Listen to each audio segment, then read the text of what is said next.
Hello friends, आज मैं आपके लिए लेके आ रहा हूँ आरपीएससी द्वारा आयोजित पशु चिकित्सा अधिकारी एंड वेटरनरी ऑफिसर 2019 का पेपर जो 2 अगस्त को 2020 को हुआ था।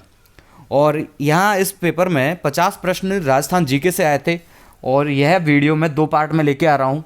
पहले वीडियो जो 25 क्वेश्चन और अगली दूसरी वीडियो में 25 क्वेश्चन। चलिए चालू करते हैं।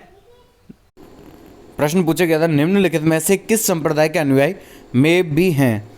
तो ऑप्शन में चरणदासी, दादूपंथ, लालदासी, बिश्नोई। तो यहाँ सही आंसर था लालदासी। तीसरा ऑप्शन यहाँ सही था। अब देख लेते हैं लालदासी संप्रदाय के बारे में। तो लालदासी संप्रदाय के प्रवर्तक कौन थे? लालदास जी। और इनका जन्म धौली धूप गांव अलवर में हुआ। और इनकी जो प्रधान पीठ है इस संप्रदाय की वो नगला जहाज भरतपुर में है। और मेव इनके अनुयायी भी हैं, मेव जो जाति। अगला प्रश्न, निम्नलिखित में से कौन सा कथन कामायचा के बारे में असत्य है? पहला, कामायचा मांगनियार समुदाय के द्वारा बहुतायत से प्रयोग किया जाता है। दूसरा, यह लकड़ी के एकल टुकड़े से बनाया जाता है। तीसरा, इसके 3 मुख्य तंतु बकरे की आंत के बने होते हैं। और चौथा, कामायचा को बैलन का अग्रगामी माना जाता है। वीडियो पॉज करके आंसर दीजिए। तो यहाँ सही आंसर है, ये असत्य है। दूसरा कथन असत्य है। देखिए ये जो चित्र में दिखाई दिया गया है, ये जो वाद्य यंत्र है यही है कामायचा। और यह भी सारंगी की तरह एक वाद्य यंत्र है। यह लंगा मांगड़ियार कलाकारों की पहचान है। यह रोहिड़े या आग की लकड़ी से बनाया जाता है। और इसकी जो है 3 जो मुख्य तार लगे होते हैं वो पशुओं की आंत के बने होते हैं। पशुओं की आंत के बने होते हैं। कुचामनी ख्याल के प्रवर्तक कौन थे? लच्छीराम, अलीबख्श, नानूराम या दुलिया राणा? तो यहाँ आंसर है लच्छीराम। लच्छीराम यहाँ सही आंसर है।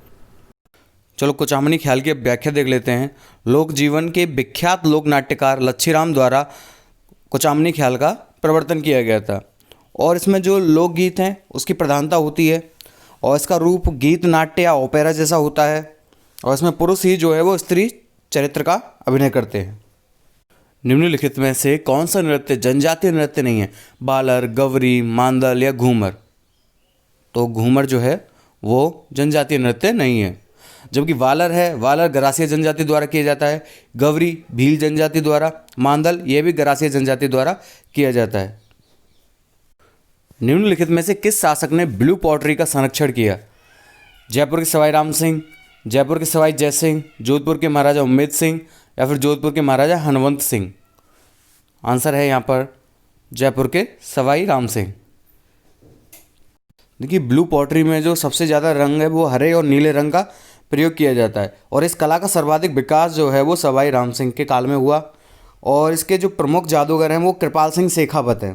और उन्हें 1974 में इसके लिए पद्मश्री भी दिया हुआ है। ये प्रश्न कई बार पूछा जा चुका है कृपाल सिंह शेखावत के बारे में। अंबिका माता मंदिर कहाँ अवस्थित है? चारचौमा कोटा, बारडोली चित्तौड़गढ़, नागदा उदयपुर, जगत उदयपुर? तो सही आंसर है जगत उदयपुर। अंबिका माता का मंदिर जो है वो जगत गांव उदयपुर में है। और इसे ही मेवाड़ का खजुराहो कहा जाता है। यह उदयपुर जिले से 50 किलोमीटर दूरी पर स्थित है।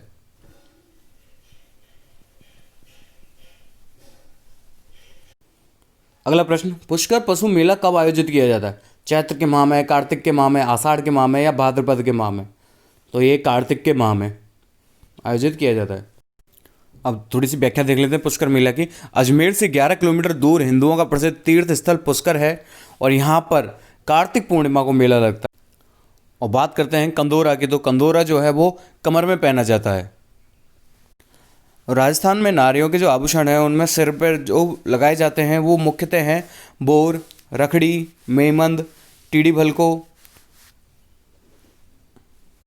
अगला प्रश्न, पुरातात्विक स्थल गलुंड किससे संबंधित है?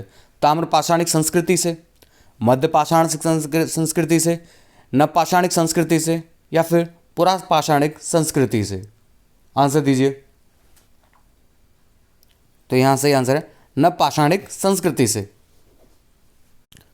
देखिए गलुंड जो है वो राजस्थान में उदयपुर के पास बनास नदी के किनारे पर स्थित एक ऐतिहासिक स्थान है। और इस सभ्यता का समय जो है वो 1700 से लेकर 1300 ईसा पूर्व निर्धारित किया गया। निम्नलिखित में से कौन सा मेला वर्ष में 2 बार आयोजित होता है? श्री महावीर जी का मेला, कैला देवी का मेला, भर्तरी का मेला या शिवाड़ का मेला? तो यहाँ सही आंसर है कैला देवी का मेला।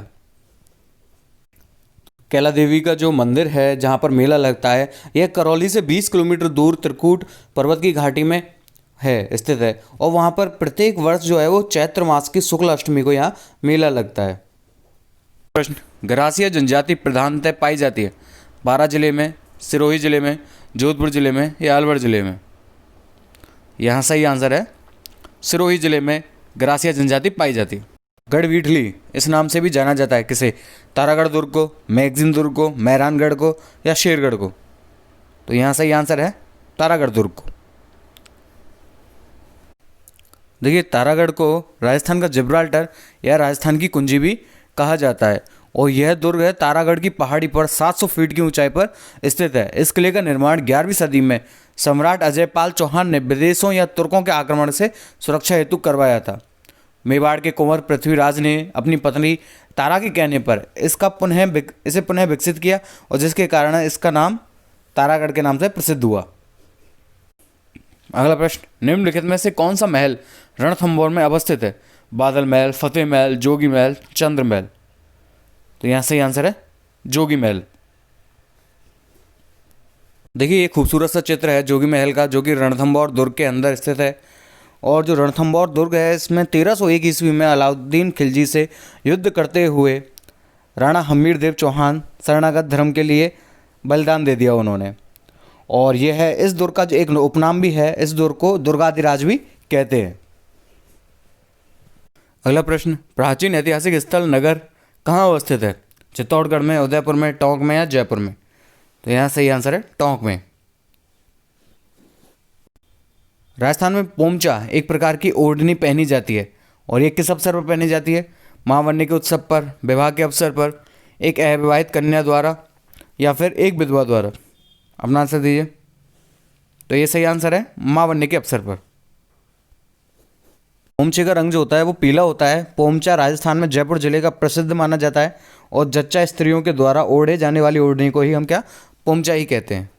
प्रश्न, निम्नलिखित में से कौन सा मध्य अरावली में अवस्थित है? पहला ऑप्शन है रघुनाथगढ़, गुरु शिखर, नाग पहाड़ या फिर खो? आंसर, तो यहाँ आंसर है नाग पहाड़। नाग पहाड़ यहाँ सही आंसर है। नाग पहाड़ क्योंकि अजमेर में है, तो मध्य अरावली जो है वो अजमेर में अवस्थित है मध्य अरावली। और रघुनाथगढ़ की बात करें तो रघुनाथगढ़ सीकर में है और इसकी ऊंचाई 1055 मीटर है। और गुरु शिखर 1722 मीटर या 1727 मीटर, दो ऊंचाई रहती हैं इसकी, ये सिरोही में है। और खो जो है वो जयपुर में है और इसकी ऊंचाई 920 मीटर है। अगला प्रश्न, चित्तौड़गढ़ किला कहाँ अवस्थित है? मेसा पठार पर, भोरहाट पठार पर, गोरम पठार पर या बीजासंड पठार पर? तो यहाँ सही आंसर है मेसा पठार पर स्थित है। निम्न में से थार मरुस्थल के किस भाग की समुद्र तल से सबसे कम ऊंचाई है? यहाँ सही आंसर है चौथा ऑप्शन, उत्तर पश्चिमी भाग की। तो देखिए, जो थार मरुस्थल है उसकी समुद्र तल से जो ऊंचाई है वो 200 से 300 मीटर है पूरे थार मरुस्थल की, और सबसे कम जो है वो उत्तरी पश्चिमी भाग की है। इसमें बेराच नदी यानी बेड़च नदी, बेराच गलती से लिख गया है, बेड़च नदी है।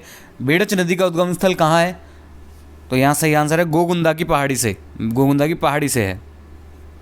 अगला प्रश्न, डूंगरपुर तथा बांसवाड़ा के अधिकांश भाग में कैसी मृदा है? रेवरीना मृदा, लाल दोमट लोम मृदा, ग्रे ब्राउन जलोढ़ मृदा या जिप्सी फेरस मृदा? तो यहाँ सही आंसर है सेकंड ऑप्शन, लाल दोमट या लोम मृदा।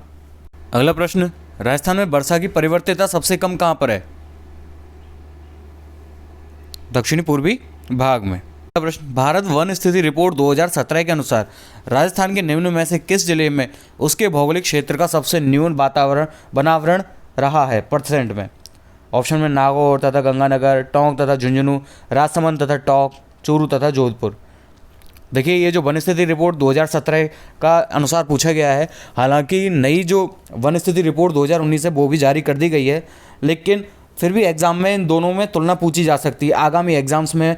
तो मैं यही रेफ़र करूंगा कि आप 2017 और 2019 की दोनों रिपोर्ट ज़रूर देख के जाएं, और तुलनात्मक हैं ये आपस में, और ये एग्ज़ाम में आपसे पूछी भी जा सके। तो यहाँ सही आंसर है चूरू तथा जोधपुर, और 2017 में भी यही थे और 2019 में भी यही हैं।